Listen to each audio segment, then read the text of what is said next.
자, 이번에는 인체 구조와 기능 부분 한번 보겠습니다. 자, 인체 구조와 기능은 여러분 성인 간호와 같이 맞물려 있어요, 여러분. 그래서 내용 자체가 조금 같이 복합적으로 되어 있긴 하고 중요한 거 위주로 하긴 하는데 중요한 게 그래도 어디에서 나올지가 모르니까 중요한 게 각 영역별로 다 조금씩 추렸으니까 여러분 이 중에서 조금 더 한번 같이 봅시다. 먼저 첫 번째는 외우지는 않으셔도 됩니다. 인체를 구성하는 가장 기본 요소를 뭐라고 한다? 세포라고 하죠.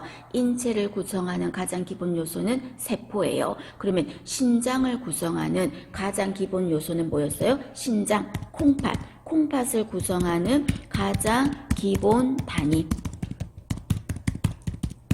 뭐였습니까? 이거는 네프론이라고 했었죠. 신장을 구성하는 기본 단위는 네프론. 그 다음에 우리 신경 구성의 단위는 신경 구성의 가장 기본 단위는 뭐였습니까? 뉴런. 그죠? 뉴런.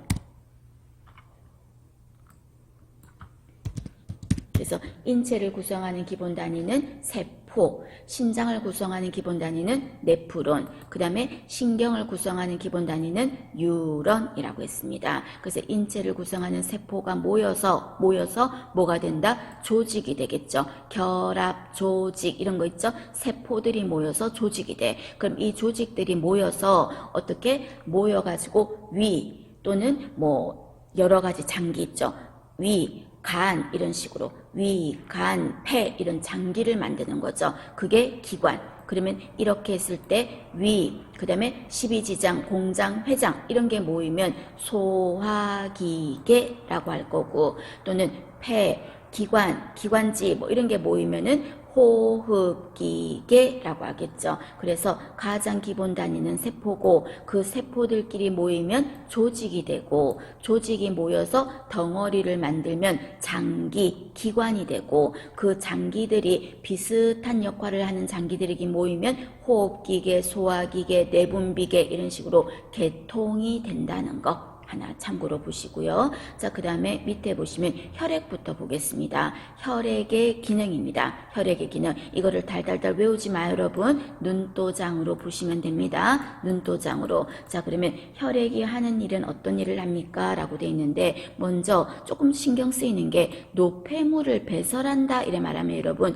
혈액이 하는 일이 아니라고 생각하기 쉬워. 혈액도 배설의 기능을 합니다. 혈액도 배설의 역할을 한다는 거. 그럼 우리가 배설, 노폐물을 배설한다 하면은 어떤 장기들이 어떤 곳들이 그런 일을 하냐면요. 장기 중에서는 신장 가장 대표적으로 소변으로 배설하죠. 신장 배설 기능에. 그 다음에 또 간도 배설 기능합니다. 간도, 단백질 찌꺼기 배설하잖아요. 간도 배설합니다. 그 다음에 지금 나왔던 혈액 배설 기능합니다. 그리고 땀으로 배설하는 거 누구의 기능일까? 피부도 배설을 하죠. 그래서 배설하면은 신장, 간, 혈액, 피부 이런 곳들이 배설의 역할을 한다는 거. 그리고 혈액은 신체 방어, 식균 작용하죠. 누가? 백혈구가 식균 작용하죠. 그리고 여기 보면 호르몬을 운반한다 그랬죠. 호르몬은 혼자 못 가. 피를 타고 가야 된다 그랬어요. 혈액을 타고 호르몬을 운반하고 그 다음에 탄산가스 그죠. 산소, 이산화탄소 이런 거 운반하잖아. 혈액이 그죠. 그리고 여기에 산소와 영양분도 운반하죠. 외우지 말고 한번 봐주십니다. 자, 그러면 이제 외우실 거는 혈구, 혈장 두 가지가 있다. 그래서 혈액은 알갱이인 혈구와 물성분인 혈장이 있다. 그 혈구는 100% 중에서 몇 프로를 차지한다? 45%를 차지한다. 그죠? 혈장은 남은 55%를 차지한다. 혈장은 대부분이가 뭐로 이루어졌다? 물로 이루어져 있어요. 물이 대부분이에요. 물 말고 나머지 8%는 뭐 알부민이나 감마, 글로불린, 피브리노겐 이런 것 등이고 대부분이가 물이에요. 그래서 우리가 내 몸에 수분을 많이 잃어버리면 심하게 설사를 냈다든지 구토를 냈다든지 뭐 콜레라가 생겨가지고 탈수가 일어났어. 그럼 물을 많이 잃어버렸겠죠. 그럼 그 물을 잃어버렸다면 내 몸에 혈장 안에 있는 물도 많이 잃어버렸어. 그래서 환자들은 혈압이 떨어지는 겁니다. 혈액이 부족하게 됐으니까. 혈장도 피니까요. 무슨 말인지 아시겠습니까? 그 말이고요. 그러면 혈구는 45%인데 뭐뭐가 있습니까? 하면은 혈구 하면은 혈구, 적혈구, 백혈구, 그 다음에 혈소판. 그죠? 세 가지다. 그러면 적혈구는 외우지는 뭐 참고로만 400만에서 500만입니다. 그리고 수명은 120일 정도인데 외우실 거는 어떤 걸 외우신다? 산소를 운반한다는 거. 적혈구가 하는 일은 무슨 일을 한다? 산소 운반의 역할을 한다는 거. 그 다음에 백혈구는 4천에서 10,000 정도인데 핵이 있어요. 적혈구는 핵이 없지만 그래서 백혈구만 핵이 있어요. 백혈구만 핵이 있어요. 그리고 백혈구는 무슨 일을 한다? 외우셔야 되겠죠? 식균 작용을 한다는 거. 균을 잡아먹는 일을 하죠. 그래서 백혈구는 종류가 되게 많아. 호중구, 호상구, 호염기구부터 해서 종류가 되게 많은데 그거를 과립구 또는 과립이 없다, 무과립구 이렇게 두 가지로 나눠볼게요. 그때 과립구가 대부분의 백혈구들이 속하는데 무과립에 들어가는 백혈구는 2개밖에 없어요. 그래서 다음 중 무과립구에 속하는 것은 다음 중 과립구에 들어가지 않는 것은 이라고 물으면 무과립구에는 림프구, 그 다음에 단액구 2가지만 무과립구예요. 나머지는 전부 다 모르는 백혈구들이 나오면 어디다 집어넣어라? 과립구에 들어갑니다. 되셨습니까? 봐주실 것. 그 다음에 혈소판, 이거는 정상 수치가 얼마다? 15만에서 45만입니다. 그리고 혈소판이 하는 일은 무슨 일을 합니까? 아셔야 되겠죠? 혈액응고. 그래서 혈액응고 역할을 하는 거는 혈소판이죠. 그럼 이때 혈액응고, 피가 지금 내가 어디 다쳤어? 그럼 피가 날 때 혈액이 어느 정도 응고되면서 혈소판이 나오면서 지혈이 되겠지. 그래서 응고되는 시간은 보통 참고로 5분에서 15분 정도가 걸린다는 거. 근데 혈소판이 만약에 부족하다. 그럼 어떤 일이 생길까요? 부족하다. 그러면은 지혈이 안 되겠죠. 출혈의 문제가 생길 수 있습니다. 그래서 우리가 보통 혈소판이 방사선에 노출되었을 때 파괴가 많이 돼요. 혈소판 자체가. 그래서 여기에서는 여러분 다른 거는 다 까먹더라도 산소 운반의 역할을 하는 거는 적혈구, 그 다음에 식균 작용을 하는 거는 백혈구, 혈액 응고 작용을 하는 거는 혈소판, 그거까지는 알아두실 것. 그 다음에 밑에 보시면 혈액 응고에 관여하는 게 어떤 게 있습니까? 라고 돼 있죠. 우리 많이 했어요, 여러분. 그래서 가장 대표적인 게 혈구 안에 있는 혈소판, 그 다음에 또 칼슘, 혈액 응고하고 관련이 있다 그랬죠. 그래서 드레싱 중에서 어떤 게 있었습니까? 기본 간호에서 칼슘 알지네이트 드레싱 이란 거 있었죠. 그럼 칼슘 알지네이트 드레싱은 어떤 거였습니까? 칼슘 성분이 드레싱하는 그 패치에 묻어 있기 때문에 지혈의 효과가 있다 이런 말을 했었거든요. 그래서 칼슘은 응고하는 거하고 관련이 있다는 거. 그 다음에 또 응고하고 관련이 있는 게 미숙한 아이들이 출혈성 질환이 있을 것 같아. 그러면 출생 즉시 뭘 주사했다? 비타민 K를 주사하는 거죠. 비타민 K 응고하고 관련이 있어요. 그 다음에 아까 혈장 안에 있는 성분 중에서 피브리노겐이라는 거 있었죠. 이 피브리노겐, 이게 혈액 응고와 관련이 있다. 그 다음에 물질 중에서 프로트롬빈이라는 물질이 간에서 만들어지는데 이 물질이 무엇과 관련이 있다? 혈액 응고와 관련이 있다. 그 말입니다. 결론, 혈액 응고와 관련이 있는 거는 혈소판, 그 다음에 칼슘, 그리고 비타민 K, 피브리노겐, 프로트롬빈이에요. 그럼 시험 문제에서 이렇게 물어요. 다음 중 혈액 응고에 관여되는 요소가 옳은 것은? 이라고 말하면 지금 말했던 이런 5가지가 들어갈 건데, 이 중에서 다음 중 혈액 응고에 관여하는 요소 중에서 혈장의 성분이 어떤 거냐? 이렇게 물었다면 답은 피브리노겐이죠. 혈장의 성분을 물었다면. 그 다음에 혈액 응고에 관여하는 요소 중에서 혈구에 관여되는 게 혈구 중에서 어떤 게 있냐? 이래 말하면 혈소판이 되겠죠. 혈구를 물었다면. 무슨 말인지 아시겠죠? 그래서 하나를 콕 집어서 물어볼 수도 있고 여러 가지를 한꺼번에 물어볼 수도 있다는 거. 요거는 알아두십시오, 여러분. 정리하실 것.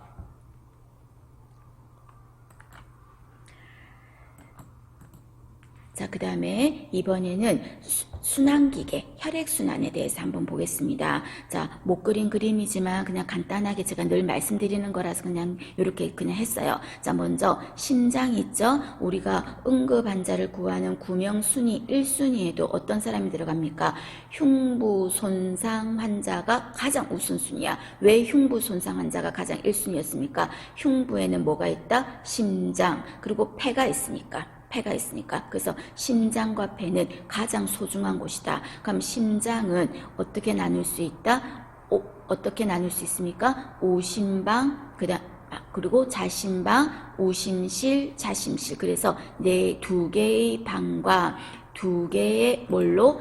실로 나눌 수 있죠. 그래서 오심방, 오심실을 오른쪽 위에 오심방, 밑에 오심실, 위에 자심방, 좌심실. 그래서 방실방실이라고 했었죠. 그래서 4개의 방으로 이루어져 있다. 그 다음에 폐, 그리고 전신을 그렸었죠. 그랬을 때 폐는 무슨 일을 합니까? 산소, 이산화탄소를 교환하죠. 그래서 산소가 풍부한 동맥피를 누구한테? 심장한테 보낼 때 산소와 이산화탄소는 혈관을 반드시 타고 가야 되기 때문에 혼자서는 못 간다 그랬어요. 그래서 피를 타고 가야 되는데 어떤 혈관을 타고 간다? 그죠? 폐정맥을 타고 간다 그랬어요. 폐정맥입니다. 되셨습니까? 그럼 폐정맥을 타고 O2가 가요. 어디로 간다? 좌심방으로 간다 그랬어요. 그럼 좌심방으로 산소가 풍부한 동맥피가 내려왔어요. 그러면 좌심방, 좌심실 사이에 여기에 판막이 있다 그랬거든. 요 판막의 이름이 무슨 판막입니까? 이천판. 그죠? 이천판. 또는 다른 말로 승모판이라고 했죠. 이천판 또는 다른 말로 승모판. 요게 있어. 그러면 좌심방에 피가 내려왔을 때 이천판 승모판이 열려. 그러면 좌심실로 피가 샤르르 내려와. 그러면 또 이천판은 닫혀. 그러면 좌심실에 지금 무슨 피가 여기에 모여 있어요? 산소가 풍부한 동맥피가 모여 있죠. 자, 하나, 둘, 셋. 꽝 하고 쥐어짜서 어떤 혈관을 타고? 대동맥을 타고 어디로? 우리 몸 머리부터 발끝까지 산소가 가는 거죠. 되셨습니까? 그럼 산소가 갔어. 산소가 가면 산소를 썼어. 그럼 이제 찌꺼기 뭐가 쌓였을까요? 이산화탄소. 그럼 이산화탄소는 어떻게 우리 몸에서 보내서 다시 산소로 바꿔달라고 누구한테 보내고 싶어? 폐한테 보내고 싶어. 근데 폐한테 바로 못 보내니까 심장한테 셔틀을 시켜야 된다 그랬죠. 그래서 이산화탄소는 어디로 간다? 대정맥을 타고 오심방으로 간다 그랬어. 대정맥. 그럼 이때 대정맥을 타고 가는데 대정맥이 예를 들어서 위에 상체 쪽에 복강이나 상지 쪽에는 피들이 찌꺼기가 있는 피가 오심방으로 갈 때는 상대정맥을 타고 복강 또는 아래쪽 다리 쪽에 있는 정맥피는 어떤 대정맥을 타고 간다? 하대정맥을 타고 간다. 그래서 대정맥은 상대정맥, 하대정맥 대정맥이 있는데 아랫도리에 있는 피는 하대정맥을 타고 위에 있는 피들은 정맥피들은 상대정맥을 타고 어디로? 오심방으로 가는 거죠. 그럼 오심방에 어떤 피가 왔어? 찌꺼기가 있는 피가 왔어요. 그럼 오심방, 오심실 사이에도 뭐가 있다? 여기에 판막이 있어. 판막이. 그럼 여기 오심방, 오심실 사이에 있는 이 판막의 이름은 뭐라고 합니까? 삼천판이라고 하죠. 삼천판. 그래서 아까 자심방, 자심실 사이에 있는 판막은 승모판, 이천판. 그 다음에 오심방, 오심실 사이에 있는 판막은 삼천판. 되셨습니까? 그러면 판막이 열려. 그럼 샤르르 하고 피들이 오심실로 내려오죠. 그럼 오심실에서 피들이 스탠바이 하고 있다가 하나, 둘, 셋 꽝 쥐었자면 폐한테 갈 때 이용하는 혈관이 어떤 혈관이다? 폐동맥을 타고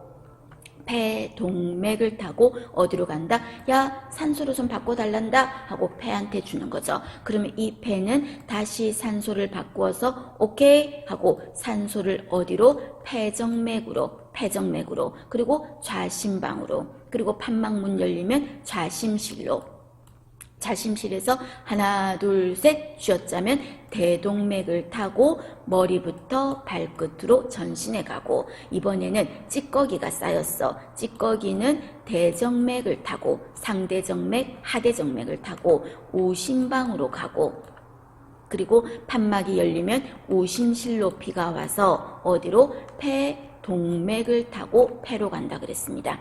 되셨습니까? 그래서 제가 이런 거 하실 땐 여러분 시험 문제에서 만약에 물어요. 그러면 어떻게 묻는다? 다음 중 혈액순환의 순서로 올바른 것은? 이라고 만약에 물었습니다. 그럼 이때 예를 들어서 좌심방에서 한번 시작해 볼까요, 여러분? 좌심방에서 스타트 할게요. 그럼 여러분 어떤 순서를 말해야 됩니까? 좌심방, 그 다음에 어디로? 좌심실, 그 다음에 대동맥, 그 다음에 전신. 맞나요? 그 다음에 대정맥, 그 다음에 오심방, 그 다음에 오심실, 그리고 또 폐동맥, 폐. 그리고 다시 산소 바꾸어서 폐정맥 이렇게 가는 거죠. 그죠? 어디서 스타트를 하더라도 빙글빙글 돈다고 생각하면 돼. 그래서 이런 문제가 시험장에서 만약에 나온다면 옆에다 그냥 그려놔요. 이걸 어떻게 외워요? 그래서 그냥 심장 4개 오심방, 오심실 이런 거 안 적어도 돼. 그리고 여기 폐 그렸어. 그리고 전신 그렸어. 맞나요? 그랬을 때 요렇게.